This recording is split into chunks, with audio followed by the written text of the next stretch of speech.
వరకట్నం వేధింపులు తాళలేక ఒక వివాహిత చెరువులో దూకి ఆత్మహత్య చేసుకున్న సంఘటన మెదక్ జిల్లాలో చోటు చేసుకుంది. చెవుంట మండలం కన్యారం గ్రామంకు చెందిన సరిత అనే యువతి రాయపూల్ గ్రామానికి చెందిన కర్ణాకర్ అనే యువకుడితో 2 సంవత్సరాల క్రితం వివాహమైంది. వీరికి సంవత్సరంలోపు ఒక కుమారుడు ఉన్నారు. కాగా కొంతకాలంగా అత్తారింటి వారు వరకట్నం వేధింపులు చేయడంతో పలుమార్లు పంచాయతీ నిర్వహించారు. కాగా శుక్రవారం సాయంత్రం ఇంట్లో గొడవపడిన సరిత తన కుమారుని ఇంట్లో వదిలివేసి బయటకు వెళ్ళింది. సరిత అమ్మమ్మ గారి ఊరైన ప్రగతి ధర్మానం పెద్ద చెరువులో సరిత మృతదేహం లభించింది. వరకట్న వేధింపు తాళలేక తమ కూతురు ఆత్మహత్య చేసుకున్నట్లు బంధువులు ఆరోపిస్తున్నారు. కాగా కేసు నమోదు చేసుకున్న రామంపేట పోలీసులు దర్యాప్తు చేస్తున్నారు.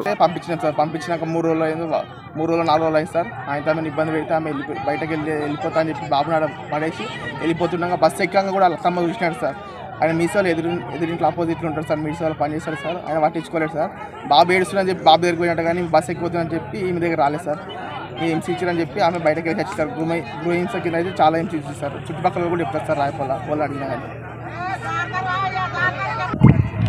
నా పేరు మహేష్. వాళ్ళ అమ్మమ్మ గారు మా ఊరే. ఈమెకు వరకట్న వేధింపులు మరియు గృహహింస వేధింపులు, వరకట్న వేధింపులు చాలా ఎక్కువයි.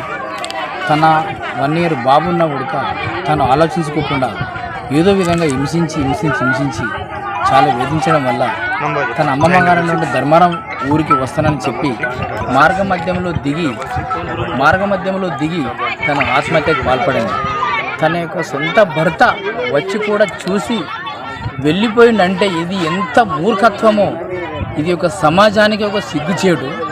తన భర్త వచ్చి చూసి వెళ్ళి పరారైపోయాడు. ఇప్పుడు ప్రస్తుతానికి అతను రాయపూల్ పిఎస్లో ఉన్నాడు.